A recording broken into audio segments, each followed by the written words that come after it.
মাছের চারা দিয়েছে, আশা করছি আজ অনেক বড় মাছ পড়বে। বাহ, চাটনিটা তো অনেক বড়। মা এটা কিন্তু আজ আমি খাবো। কিন্তু বাবা এটা বিক্রি করলে তো 500-700 টাকা হয়ে যাবে। মা এই বড় মাছ তো আমি কোনোদিন খাইনি। আচ্ছা ঠিক আছে, আমি আরো ভাবছিলাম এটা বিক্রি করে ঘরে একটু তেল আর হলুদ কিনবো, কিন্তু তুই খাবি বলছিস যখন চল তোকে রান্না করে দিই।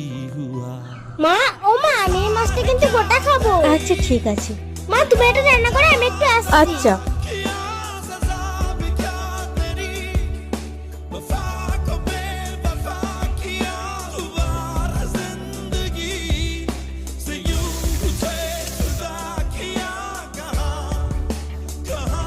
এই কি মা আমি তো বলেছিলাম মাছটা গোটা খাবো, তুমি কেটে দিলে। হ্যাঁ বাবা, আমি ছাড়া বাড়িতে 4 জন, কিন্তু ওদের থালা না দিয়ে তোকে যদি গোটা মাছটা দিই তাহলে দেখতে কেমন লাগতো বল? না না সেটা ঠিক হতো না, তুমি ঠিক করেছো।